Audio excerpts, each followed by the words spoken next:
Welcome to the Standalone Forecaster Product Overview video. After viewing this video, you will have a better understanding of the product itself, the benefits to using a forecaster, the complex cases the forecaster is able to work through, as well as a brief introduction to the live application. One of the greatest benefits of using an immunization information system, in addition to having all immunization information available in one spot, is its ability to recommend future vaccines based upon the age of a patient and their immunization history, using the Advisory Committee on Immunization Practices schedule, also known as an ACIP schedule. This feature is often referred to as forecasting.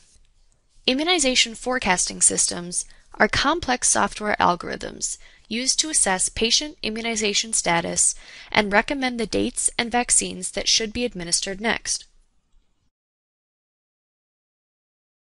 STC's standalone forecasting module is based on the recommendations of the Advisory Committee on Immunization Practices. It evaluates the patient's existing immunization history and generates the next recommended immunization date. It uses the Simple Object Access Protocol service, which allows an immunization registry application to obtain a patient's forecast information. There are numerous public health benefits to using a forecaster. A forecaster can provide healthcare providers with a clinical decision-making tool that complies with all Advisory Committee on Immunization Practices recommendations. It can also make complicated schedules, including catch-up schedules, easy to forecast and understand for parents or providers. A forecaster may also increase coverage rates when combined with other registry activities. It can also increase patient protection from disease and may reduce occurrence of adverse events. Finally, a forecaster is extremely helpful during an outbreak management situation when you may need to identify patients needing additional vaccine doses. Using a forecaster also has its financial benefits. Financially, a forecaster is beneficial due to its ability to reduce and/or eliminate the cost impacts of over-immunization. It also is financially wise as it can predict accurate vaccine usage projections for budget considerations. STC's standalone forecaster has the impressive ability to evaluate various complicated scenarios surrounding vaccinations and their ever-changing schedules. For example, combination vaccinations are evaluated within their vaccine family instead of as one unit. When single antigens, such as a birth dose of hepatitis B, are administered, an antigen contained in a combination vaccine, such as DTaP, Hep B, and IPV, may be a different dose number or require a different interval than the additional components in the vaccine. In addition, a component of a combination vaccine may be invalid, while other components in the same immunization may be considered valid. Single antigens, measles, mumps, and rubella are evaluated for schedule compliance, and if all three have been administered, they will be counted towards the MMR series. This is very helpful when there are groups within the population who may have obtained immunizations from Mexico or other countries that still use single antigens. Standalone Forecaster also has the ability to understand complicated scenarios surrounding off-label vaccinations and the complexity of DTaP, TD, and Tdap vaccines. The CDC often will allow a vaccine administered off-label or outside of the recommended licensure age to be counted as an acceptable dose. The forecaster will count that dose as valid, but it will provide a warning that the vaccine was administered off-label. DTaP, TD, and Tdap represent unique forecasting opportunities. DTaP is considered a separate childhood series for children 7 years of age or younger, but forecasting for Tdap and TD for adolescents and adults is dependent upon the DTaP administration history. The 2010 Tdap guidelines increased complexity for the series by adding in a Tdap dose for 7 to 10-year-olds who were under-immunized for the primary DTaP series. This became even more complex when DTaP was given in the place of Tdap, or vice versa. When this was implemented, STC collaborated with the CDC to obtain their guidance for all of the nuances that are not specifically spelled out in ACIP recommendations, but become real issues when forecasting from a live registry. A few other complicated scenarios that Standalone Forecaster is built to understand include the new MCV high-risk schedule and catch-up schedules. When MCV is administered at 11 years of age or younger, the high-risk schedule is invoked and may require a different number of doses or intervals depending on the age it was first started. Similar schedules for HIB and PCV also become complicated when the age the series was first started and current age both affect the intervals and number of doses required. Another feature unique to Standalone Forecaster allows a patient who has received an immunization late to be forecasted based on the catch-up schedule for their next immunizations. Standalone Forecaster uses a SOAP messaging service to transmit information to other systems. There is no data stored in the forecaster. It is purely used as a messaging system. An immunization registry sends a message to Standalone Forecaster that contains a patient's birth date, gender, and immunization history. The Standalone Forecaster evaluates the immunization history for compliance with ACIP guidelines, and then returns a message to the registry which contains the history evaluation and forecast. The immunization registry translates the message to be displayed in its user interface to the providers. We will now demonstrate the live Standalone Forecaster interface for setting configurations, viewing test cases, and SOAP messaging formatting. STC's Forecaster follows the ACIP immunization schedule guidelines. In some cases, you may have a need to deviate from the ACIP guidelines to meet specific state or school entry requirements. The Forecast Settings page will allow you to customize the forecast to meet your local requirements. Standalone Forecaster forecasts are based on vaccine families. A vaccine family may be represented by many vaccines. For example, DTaP and DTaP Hep B IPV would both be included in the DTaP family. IPV and OPV would both be included in the polio family. The forecaster evaluates a patient's immunization history and determines which of those vaccines satisfy the schedule for a vaccine family. A forecast is then produced to represent the next recommended dose for the vaccine family, if needed. If you prefer not to forecast dose 1 for a vaccine family, checking this box will eliminate that forecast from the message returned to the immunization information system. If the patient receives dose 1, subsequent doses will be forecast for the series. This setting can be useful for a new vaccine which may not be fully integrated into routine scheduling or does not have sufficient vaccine supply to be widely recommended. The Forecast Settings page allows you to set grace periods and preferences which affect the results that are returned in the message to your immunization information system. For example, the CDC allows vaccines given 4 days prior to the minimum age or minimum interval to be acceptable according to the ACIP recommendations. The Forecast Settings page allows you to set a 0 to 4 day grace period for each vaccine family. For example, your state may accept the 4-day grace period for DTaP, but school law may not allow MMR to be administered before 12 months of age. In that case, you would change the settings for the vaccination grace period here by clicking the drop-down and setting DTaP to 4 and MMR to 0 days. There is also the option to set all vaccine families to the same grace period here. A minimum display age and maximum patient age to forecast for each vaccine may also be set. The minimum display age allows you to specify at what age you would like the vaccine to be returned in the forecast.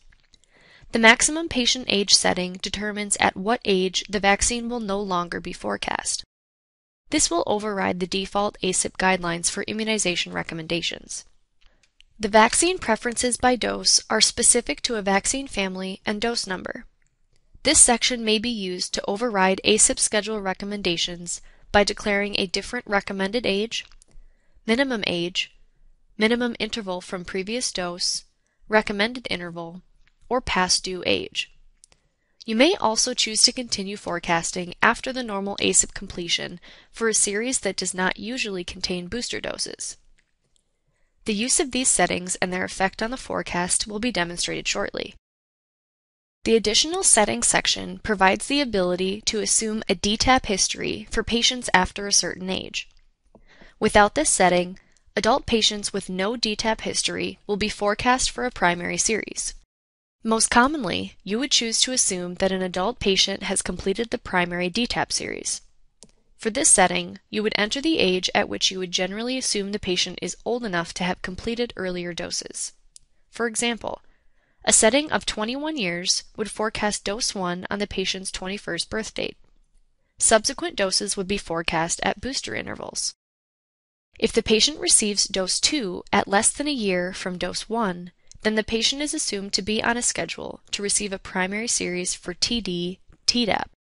Prior to August 2009, ACIP guidelines for polio allowed dose 4 to be administered as early as 18 weeks of age with a 4-week interval from dose 3. The 2009 guidelines modified the minimum age of dose 4 to 4 years of age with a minimum 6-month interval from dose 3. Standalone Forecaster evaluates dose 4 administered prior to 2009 under the older recommendation.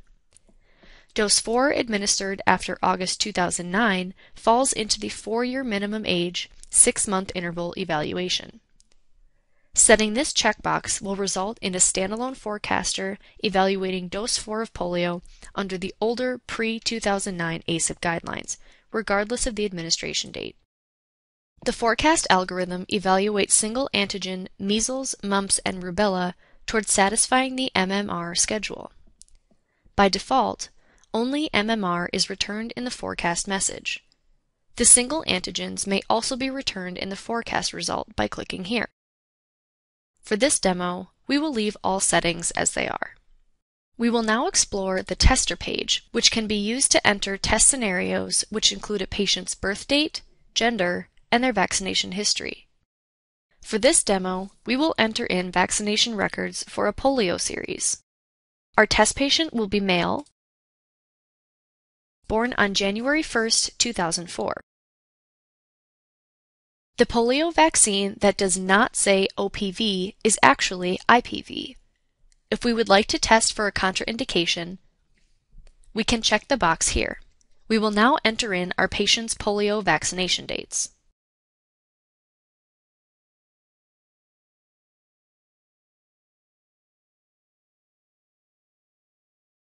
In our test case, dose 4 was administered at 3 years of age in 2007. Please note that before 2009, the minimum age to receive dose 4 was 18 weeks, with a 4-week interval from dose 3. This record will show that all doses of IPV are valid and he is complete for his polio series. We will now take a look at the SOAP message detail generated from our test case. The request message is the message that would have been sent to the forecaster from the Immunization Information System and contains the patient's birth date, gender, vaccination history, and contraindications if they exist. The forecaster can interpret either CVX or CPT codes.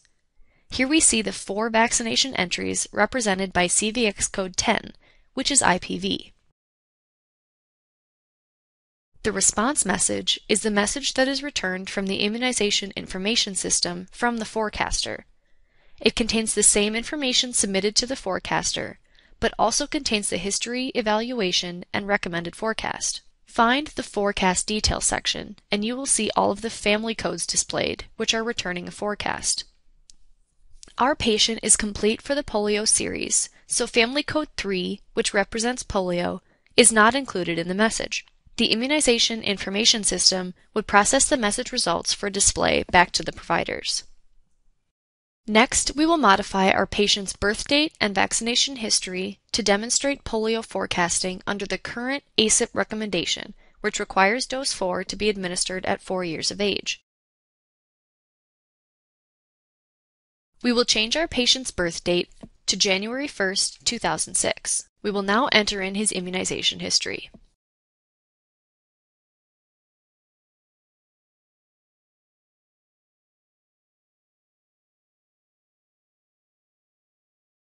In this test case, dose 4 was administered at 3 years, 8 months of age after August 2009. This dose will be indicated as invalid because it does not meet the minimum age requirement under the current ACIP guidelines. The default behavior for the forecaster is to evaluate the polio history based on the administration date of dose 4. We will now demonstrate how this behavior can be modified by setting preferences under the Forecast Settings page. In the first test scenario, our patient completed the polio series at 3 years of age because dose 4 was evaluated based on the recommendation in place at the time it was administered. We will now create a preference setting for polio dose 4 that will override the ACIP recommendation and will evaluate all patients for dose 4 under the current polio recommendations, regardless of when it was administered. For the preference, we will choose the vaccine family for polio and dose number 4. The recommended age will be set at 48 months, and minimum age will also be set at 48 months. The minimum interval from previous dose will be set at 6 months. The recommended interval from previous dose will also be set at 6 months. We will set the past due age as 84 months or 7 years, because the ACIP recommendation is for dose 4 to be administered at 4 through 6 years of age. Once you are finished, click Save. After saving your preference, we will return to the tester page and enter the scenario from the first test patient.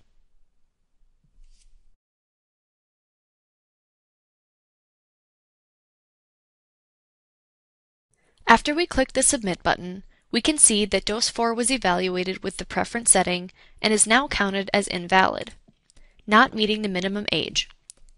Dose 4 is reforecast at 4 years of age. If we look at the SOAP message details, the new response message in the SOAP message details now indicates the January 1st, 2007 vaccination as invalid and returns the reason it was marked as invalid. A forecast family for code 3, or polio, dose 4, is also returned. The SOAP message would be returned to the immunization registry for translation and display to the user. If you would like more information about what you've seen in this video, please visit our website at www.stchome.com or visit us on our Facebook or Twitter pages.